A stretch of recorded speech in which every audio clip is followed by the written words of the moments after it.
बहुत पुराने समय की बात है। एक छोटे से गांव में एक नौकर रहता था। उसका नाम रामू था। रामू की किस्मत काफी खराब थी। उसके पास धन, शोहरत और सुख की कमी थी। वह हमेशा अपनी किस्मत पर रोता रहता था। एक रोज जब रामू काम के लिए जा रहा था, उसने एक पुरानी गुफा में एक चमकती हुई चाबी पाई। रामू ने चाबी को लिया और उसे अपनी जेब में रख लिया। वह सोचने लगा कि यह चाबी शायद किसी बड़े सीक्रेट का राज हो। रात के समय जब सभी सो चुके थे, रामू गुफा की ओर चला।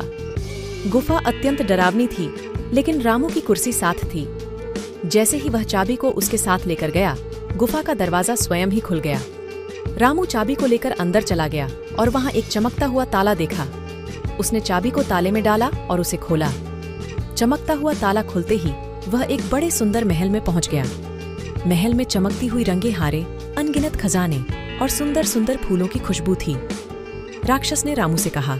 रामू ने आसमान की ओर देखा और धन्यवाद दिया कि उसने अपनी किस्मत का तोता धुंधला हो जाने के बजाय यह चाबी पा ली। पर महल के एक कोने में एक रहस्यमय खजाने की एक बड़ी सी धारा दिखाई दी। रामू उत्साहित होकर धारा की ओर बढ़ा, लेकिन उसने नहीं देखा कि उसके पीछे एक डरावना राज कभी भी उसको आगे बढ़ने नहीं देगा। वह धारा के पास पहुंचते ही उसकी आंखों के सामने एक भयंकर राक्षस खड़ा हुआ। रामू को बड़ा खौफ लगा, लेकिन उसने हिम्मत नहीं हारी। उसने सोचा कि शायद यह राज उसकी किस्मत का हिस्सा है।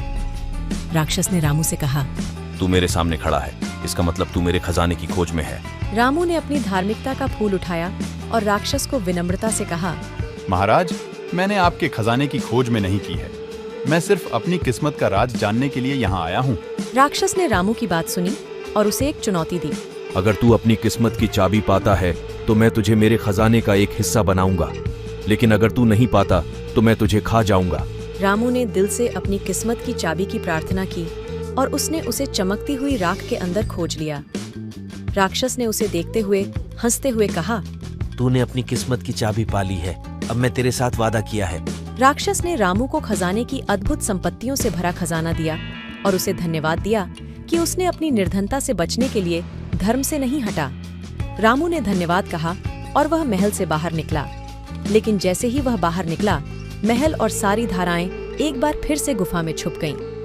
रामू ने देखा कि गुफा का दरवाजा खुद बंद हो गया था। उसने चाबी की खोज की, लेकिन वह कहीं नहीं मिली।